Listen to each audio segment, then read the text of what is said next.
Naiwan siya sa mahigaan. Ngayon lang siya nagising. 7 o'clock. Good morning! Anak naman, oy! Good morning, Tonton! O, teka! Don't kiss his mouth! Don't kiss his mouth! O, teka! O, teka! Good morning! Inat-inat pa siya eh. Nahuli siya ng gising. Sarap ng tulog niya. Good morning! Mommy, Oh, tingnan yung tsura ko guys, oh. Nagkataon pang umambon. Labadami kami, oh. Oh. Yung mga binili naming damit kahapon, tapos yung gamit namin ng 2 araw. Hindi ako nakapaglaba kahapon. Dapat maglalaba ako kahapon, kaso maghapon kaming walang electricity. 5 o'clock, 5 a.m. to 5 p.m. walang electricity kahapon, kaya hindi ako nakapaglaba. Ngayon, naglaba ako. Sandamakmak naman. Tapos umulan pa. Kaya hindi ako makapagsampay doon sa kabila. Meron pa akong isasampay. Oh, 4. Di ko alam kung saan ko ilalagay. Punong-puno. Labadami, oh. Ay, nako. Oh, papadagdag ako kay Asis ng paglagay dito. Wala kaming yarn. Wala kaming line. Ano bang tawag dun? Clothes line. Yun ang problema namin. Kaya, pinakita ko lang sa inyo kasi nagsasampay ako habang yung bata nandun sa may karupet. Nilapag lang namin dyan, kaso nagngangawa na. Ang hirap pag hindi nakapaglaban ng 1, 2 araw, ganitong nangyari sa amin. Wala kaming masampay ang iba. Nakahanger pa yung mga iba, oh. May nakahanger, may nakaano. Ay, nako. And yun, naku. Yung mga taga sa atin pala, grabe. Mapabulakan, Manila. Hindi ko pa natatawagan si papa ko kung gumusta ang ulan dyan. Grabe, ang daming nabaha. Kawawan man sila, nangingi sila ng rescue. Grabe. Ingat kayo dyan guys. Yung mga taga Manila, Bulacan. Saan pa yun? May mga iba dun na hindi ko alam kung saan lugar yun. Baha talaga. Tapos yung tubig kulay pula na. Color red na yung tubig na umaagos. Grabe. Napawis ako ah. Sampay muna ako guys ha. Maghahanap ako ng masasampayan. So ngayon naman guys, mag-bake ulit ako ng tinapay namin ni Asher para mayroon kaming pang merienda mamaya. Naku, sorry, sinisinok ako. So eto, itong gagawin ko ngayon ay blueberries roll.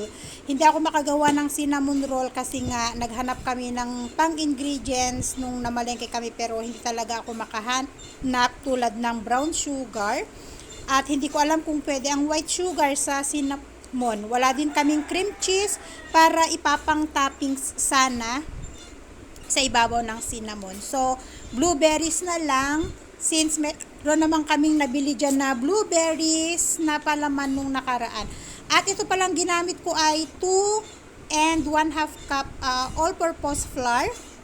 Naglagay din ako ng 1 tablespoon yeast, 1/4 sugar, at naglagay din ako ng 1 teaspoon salt, 1 eggs, tapos naglagay din ako ng 1/4 cup powdered milk.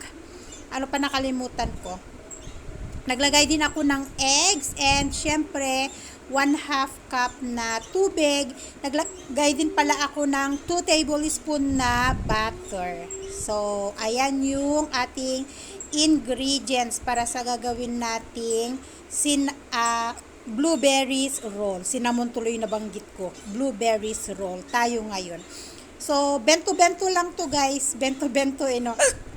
Kasi nga, hindi ako makagawa ng cinnamon. So, sabi ko, try ko gumawa ng blueberry na lang. So, tingnan natin kung ano yung magiging kalalabasan mamaya. So, eto ay 1 rice dough. Hindi ko na to i-rice ng 1 hour. Ididire-diretso ko na. Then, after ko mapalamanan at ma-roll, dun ko pa lang siya ipaparice ng 1 hour. Ang tawag nila dun ay 1 rice dough yata. Ang tawag nila dun. Napanood ko lang na pwede ganun yung process sa paggawa Pero yung napanood ko kasi sa cinnamon niya yung ginawa, 1 rice to. So, try din natin dito. At kaya nakikita nyo, panay punas ako kasi talaga namang sobrang init ng panahon.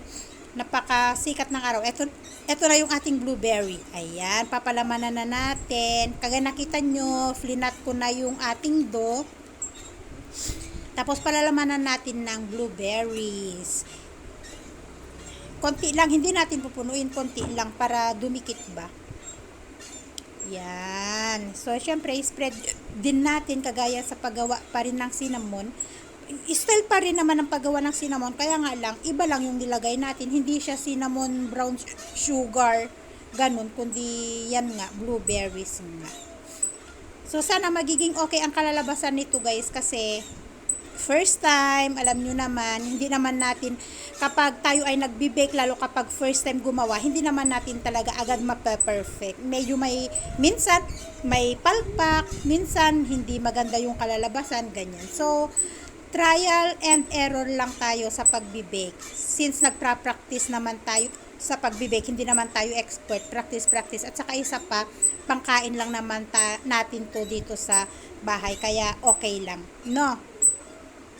So, ayan, nilagay din ako ng konting flour dun sa ating baking tray. Ayan na siya, oh. So, ikakat na natin siya ng pabilog. Tingnan natin kung ilan ang kalalabasan nitong 2 and 1/2 cup na flour natin. Naku, pasensya na guys, sinisinok talaga ako. Uminom naman ako ng tubig pero di ko alam bakit ako biglang sininok. Kung kailan nag-start ako mag-voice over sa ating video, saka naman nag-start ang aking sinok-sinok. Kaya pasensya na guys, ha?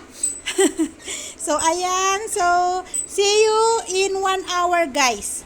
After 1 hour guys, eto na yung itsura ng ating blueberry rolls. At, iniinit ko na yung ating oven. Bali, painitin muna natin yung ating oven bago natin ilagay ito. 12 minutes. Ang nakalagay dito ay 12 minutes, 200 degrees Celsius. Ayan, may kopyahan ako. So, hindi pa siya mainit.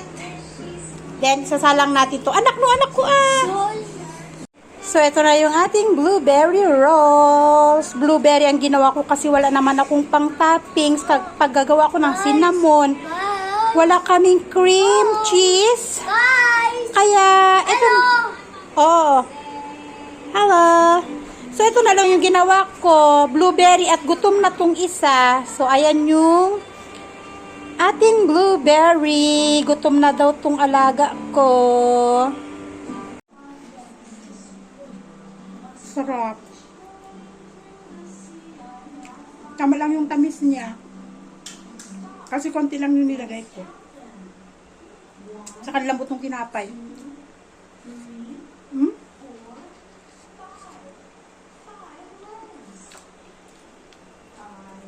Mainit nga lang. Pero ang sarap. Paano kaya ako papayat nito? Puro ako kain.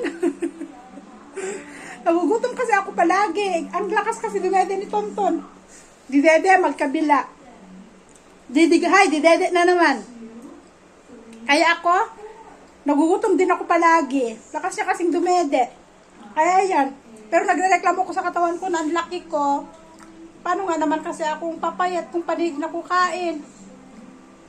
Hindi man ako mag-bake sa isang araw. Bibili si Alice ng puri, tarkari, at saka ng jelly sa... Para sa'yo, nakakainin namin merienda sa hapon. Ay, nako. Babawi na lang ako, mag-exercise na lang ako kapag pwede na. Sa ngayon kasi hindi pa tayo pwedeng mag-diet, gawa ng breastfeed tayo. Sabi nga sa akin na Asis, bakit ko daw iisipin ang sarili ko? Sabi niya, isipin mo yung batang dumidede sa'yo. Kaya lang sabi ko, kaya lang namuro problema kasi ako ng mga damit. Sabi niya, damit lang Kaya yun, napabili kami nung nakaraan ng damit. Ay, nako, yun guys. Ang sarap guys. Blueberry ang nilagay ko. Ang sarap. Yan. Pinapalamig lang ni Asha yung kanya, tapos kakain siya. Bali, ano pala, 10 pieces yung kinalabasan ng 2.5 cup na flour. So, yan. So, ayun guys, kadarating lang namin dito sa bahay. Lumabas kami kanina. After namin kumain, kasi kumain ako ng dalawa. Tingnan mo, nakadalawang tinapay ako. Nakadalawang tinapay ako. Tapos si Asher isa. Ngayon, tama naman, nagliligalig si Tonton. So, ang ginawa namin, lumabas kami at tumambay kami dun sa harap ng bahay nila Sunil. You pick it up that one, anak ko. Maya-maya, mga half an hour siguro. Nag-start na siyang magligalig. So, pumasok kami dito sa bahay. Nagpadede ako. Tapos, konting sayaw-sayaw. Ngayon, nakatulog na naman. So, ayan. Nandito na kami ulit sa bahay.